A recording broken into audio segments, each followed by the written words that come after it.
Hola, ¿qué tal? Vamos a abordar el tema de demencias en el paciente geriátrico. Recordemos que el enfoque que queremos darle actualmente a la atención del paciente geriátrico desde ECOS es básicamente dar una orientación hacia los familiares o cuidadores, a los pacientes y en general a la sociedad para que podamos garantizar un mayor autocuidado del paciente y sobre todo que no se deteriore los cuidadores, que no siempre van a ser los familiares.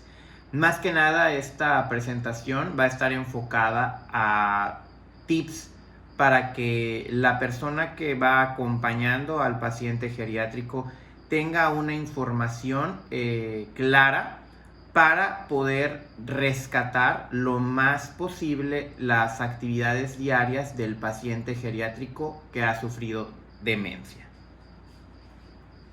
Bueno, recordemos que la demencia es un síndrome que conjunta el deterioro de las funciones cognitivas en un sujeto respecto a un nivel previo.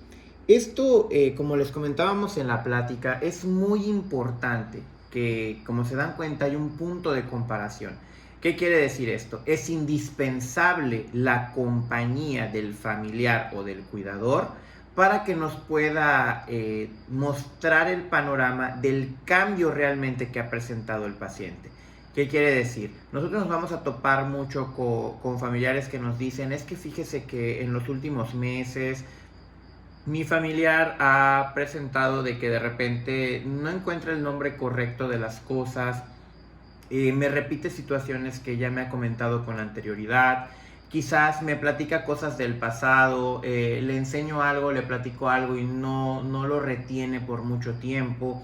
Entonces, este punto de comparación solo nos lo puede dar el familiar, porque realmente el paciente muchas veces no se percata de este tipo de situaciones.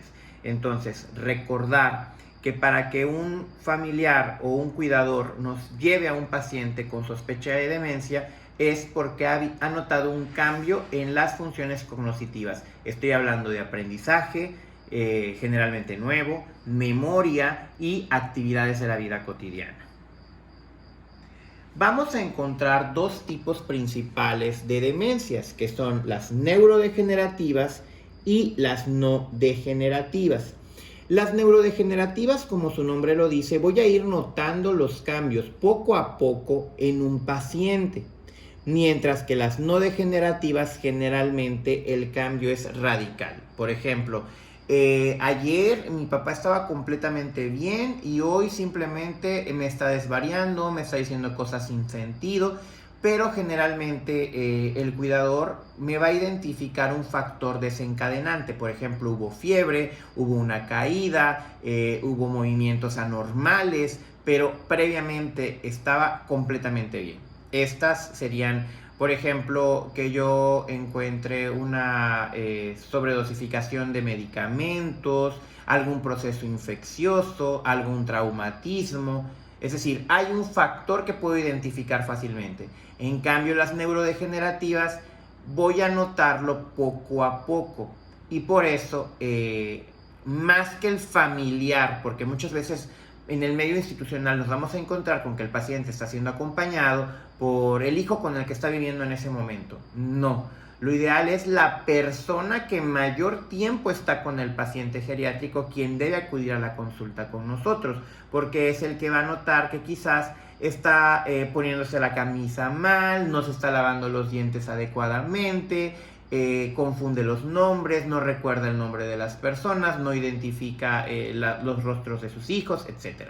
Entonces, esto es algo degenerativo y como nos comentaba en la plática la doctora Lucy, generalmente cuando se instaura sabemos que va a llegar a un punto final. Pero algo maravilloso que se está tomando ahorita en la rehabilitación de un paciente geriátrico con demencia es que lo que vamos a tratar es de rescatar el control de las actividades cotidianas. Es decir, la ganancia, por poca que sea, de que el paciente pueda ir solo al baño, pueda lavarse los dientes, pueda comer, eso ya es bastante, tanto para el paciente como para el cuidador. Porque recuerden que cuando estamos tratando a un paciente geriátrico, ya sea con demencia o no, estamos tratando también al cuidador. En el anciano vamos a encontrar 3 tipos de demencias principalmente. La más común es la demencia por Alzheimer. Vamos a encontrar en segundo lugar la demencia vascular y por último la demencia con cuerpos de Lewy. Estos van a conformar del 70 al 80% de las demencias en nuestro país. El más común, como les decía, es el Alzheimer. Y está documentado en las bibliografías que es una enfermedad de aparición tardía. Curiosamente comentábamos en la plática que actualmente decir una aparición tardía en un paciente de 60 o 65 años pues ya no es tan válido. Hoy por hoy encontramos pacientes mayores de 70 años, mayores de 80 años, 90 e incluso pacientes de 100 años que podemos decir, un paciente de 60 a 65 años, en lo personal yo puedo decir que el paciente es prácticamente joven. Entonces, ¿qué es lo que vamos a notar principalmente en el Alzheimer? El deterioro de la memoria. Es decir, el paciente no dice la palabra correcta, le cuesta trabajo aprender cosas nuevas, pero la memoria que no se altera tanto es la memoria remota. Es como cuando el familiar nos dice, es que mi papá me cuenta lo mismo una y otra vez. Pero si le platico algo del Festival de los Niños o algo, no lo recuerdo. Entonces hay que tener cuidado con esto porque pues si es en un periodo relativamente amplio, estamos teniendo ahí algunos signos de Alzheimer. Hay factores de riesgo, por ejemplo, como es la edad avanzada. Obviamente, mientras mayor edad tenga el paciente, hay pues mayor deterioro cognitivo, que puede ser parte o no del envejecimiento o puede ser parte de la enfermedad de Alzheimer como tal. Y esto es muy importante porque muchas veces como médicos a veces no nos ubicamos en la realidad del paciente. Por ejemplo, hay pacientes, porque pues vamos a tener todo tipo, no solo vamos a tener pacientes que atendemos por ejemplo en el ISSSTE, también tenemos en el IMSS, en la Secretaría de Salud o personas que no tienen seguridad social, que por ejemplo yo cuando estoy evaluando y le hago al paciente algunos cálculos matemáticos sencillos, si no los resuelve yo lo estoy catalogando como que hey, acá hay un signo de alarma de demencia, pero no es así. Si yo no indago sobre el nivel cultural y el nivel educativo de la persona, quizás no puede realizar esos cálculos, pero porque quizás la persona era analfabeta o a lo mejor no era un profesionista. Hay respuestas a preguntas que no me va a poder realizar, pero que no están relacionadas con demencia, sino que están relacionadas con la cultura o con la cantidad de conocimientos que tenga. Entonces hay que tener mucho cuidado con esta situación. Por eso realmente el estudio del paciente geriátrico nos lleva a muchas preguntas, a indagar mucho sobre el pasado del paciente y sobre todo también con los familiares y los cuidadores. Antecedentes de traumatismos cráneoencefálicos, escolaridad baja. Esto de la escolaridad baja no quiere decir que sea una enfermedad que ataque más, por ejemplo, a un estrato socioeconómico bajo. No.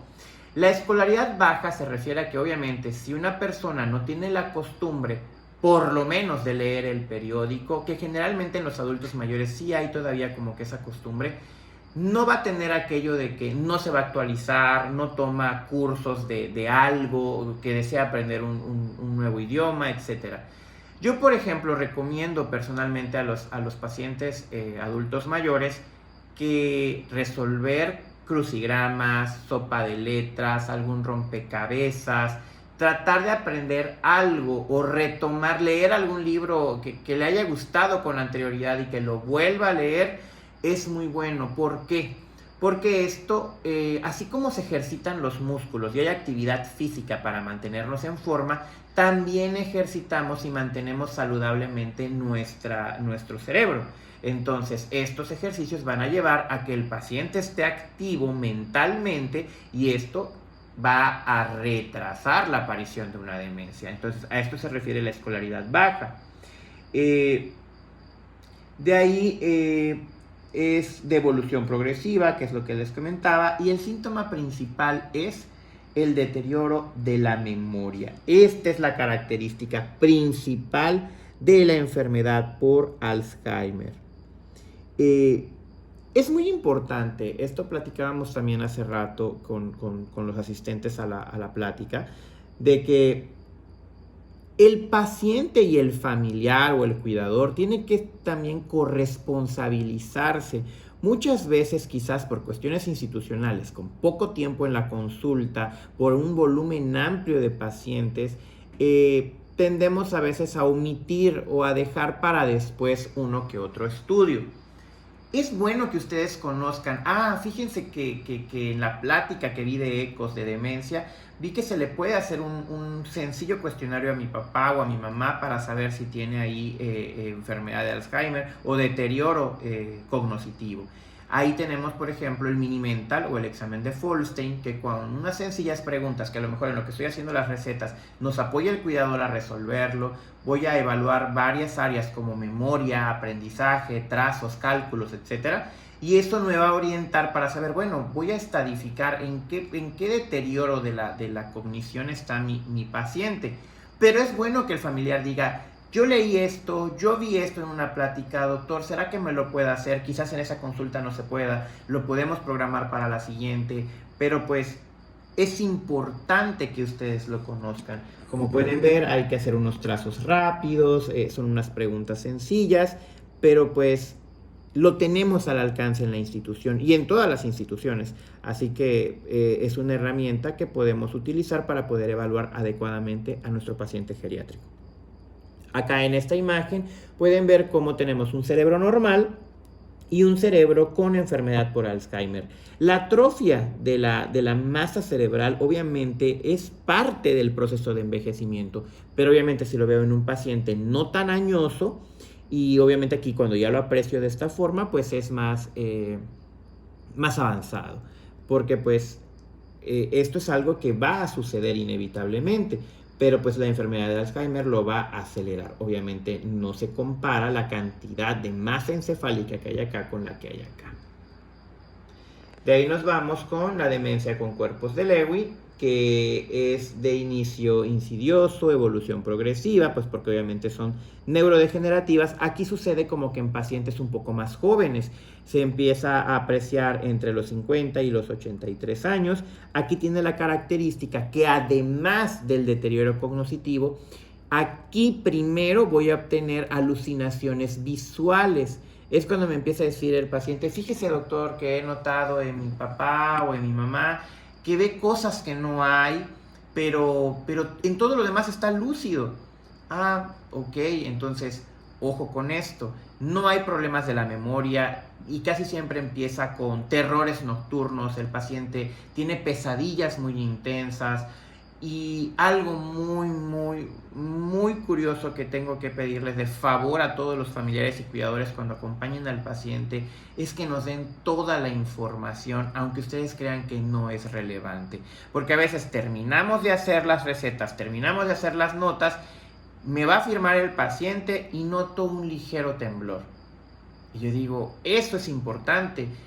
Pues es que, me diría el familiar, es que pues siempre tiene ese temblor. Pero pues es un temblor esencial o es parte del deterioro cognitivo, porque en esta demencia, por ejemplo, por cuerpos de Lewy, tiene que haber, ya sea un año antes, el año durante el diagnóstico o un año después, un síndrome extrapiramidal. ¿Ya que se refiere esto? Con movimientos involuntarios que pueden ser temblores.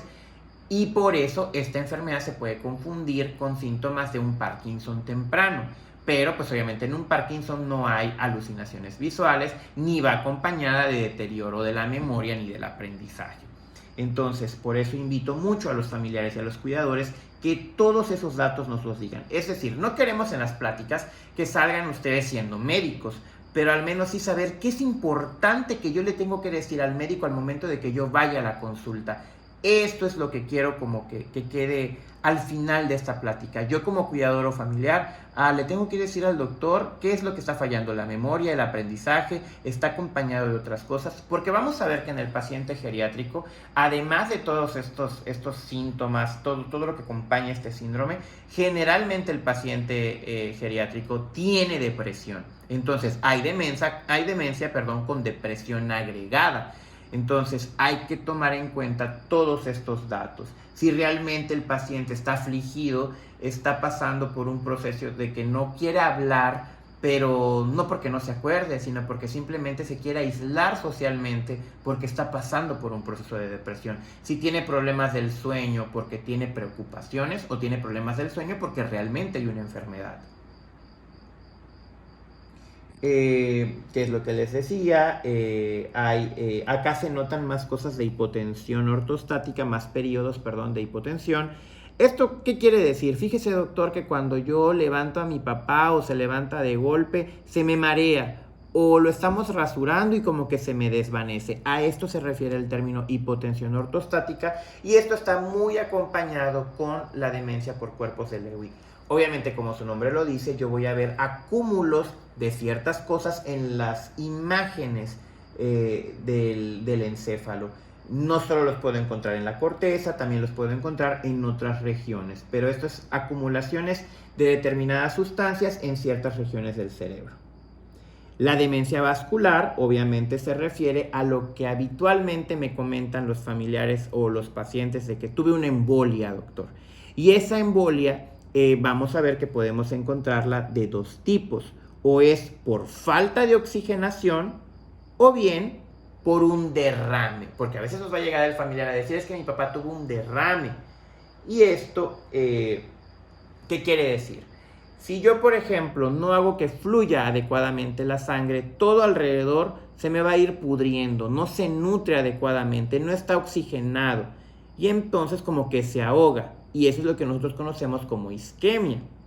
Y si nosotros, en cambio, rompemos un vaso, sale toda la sangre, esa es una hemorragia.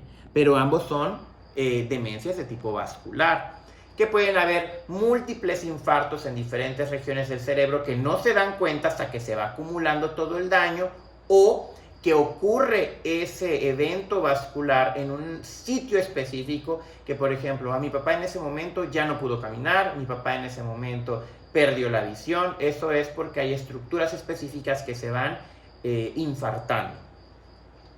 O bien puede estar un problema vascular más Alzheimer, o un problema vascular más depresión.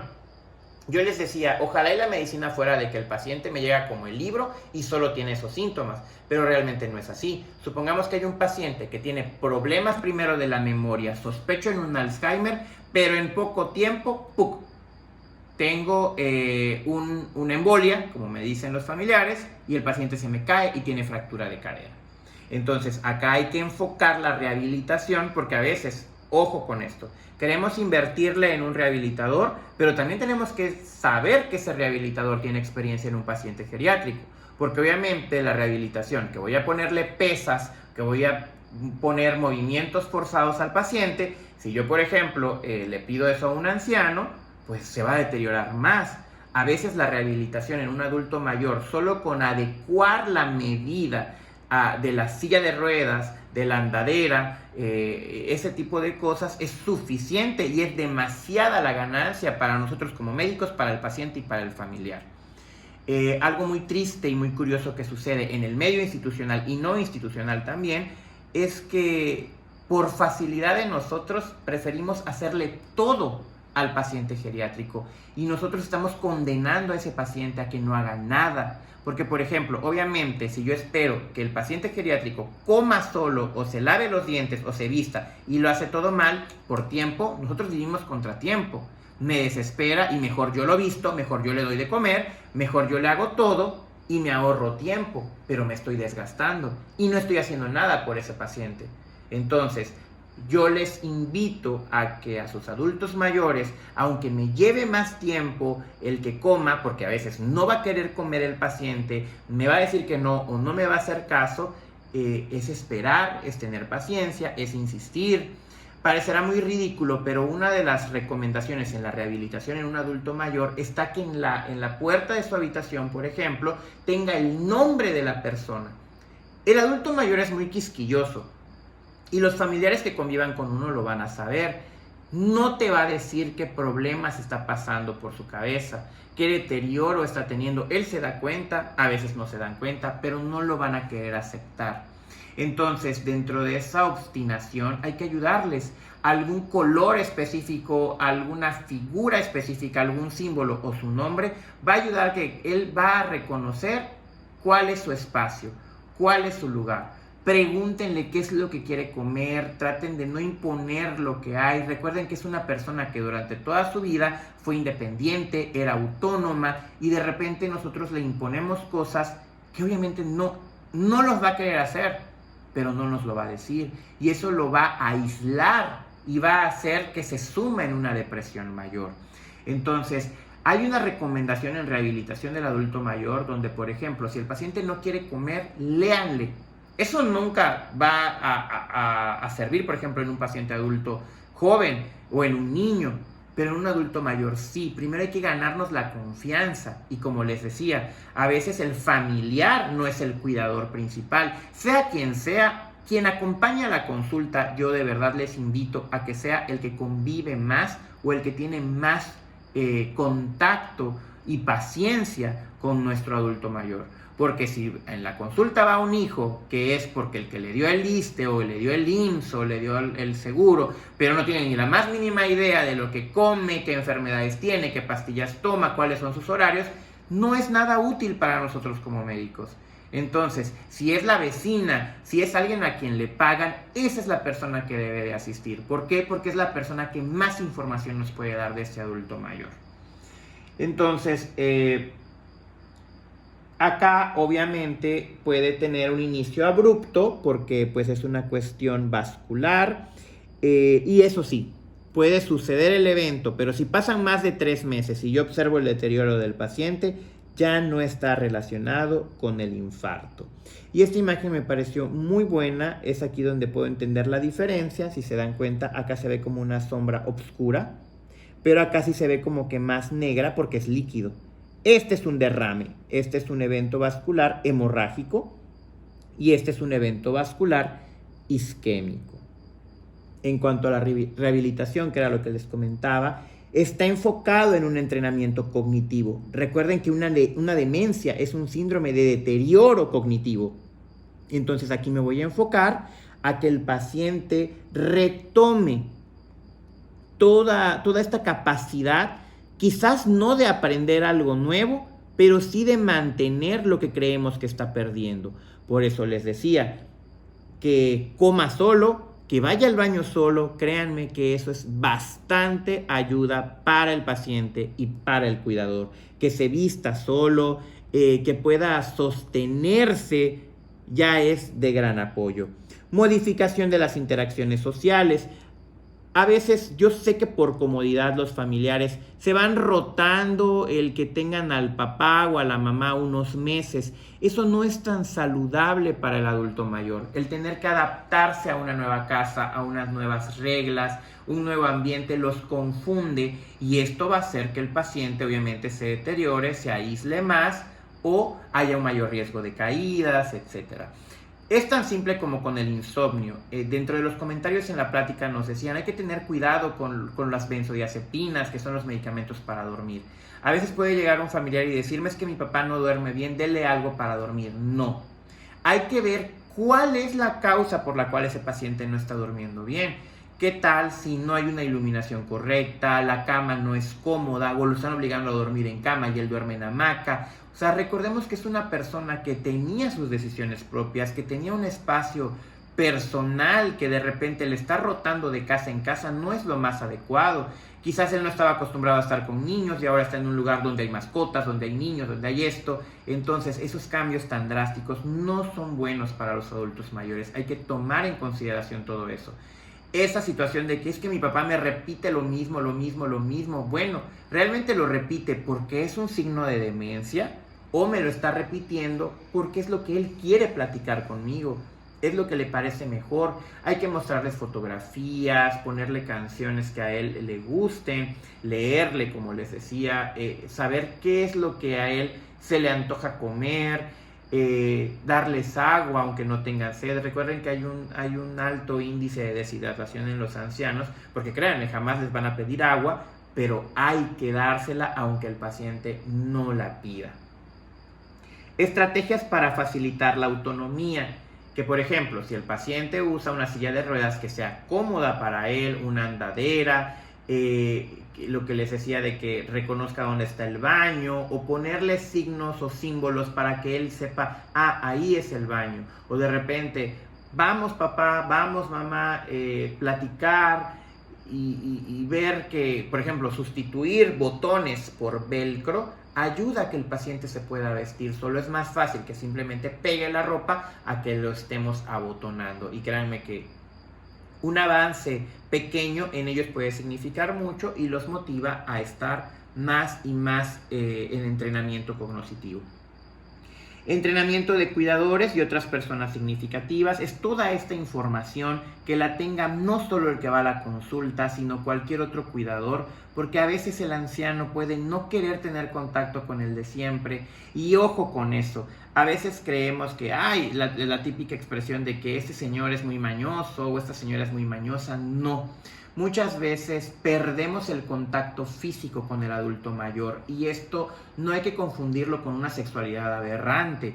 El anciano necesita ese contacto, pero tampoco es de buenas a primeras. Recuerden que primero hay que ganarnos la confianza, aunque seamos hijos, aunque seamos familiares. Hay que retomar esa confianza del paciente, y sí, tiene que haber cariño, tiene que haber cercanía. El paciente anciano quiere sentir muchas veces que el cuidador está pendiente de él. Entonces no hay que evitar el contacto, al contrario, hay que buscarlo y permitírselo.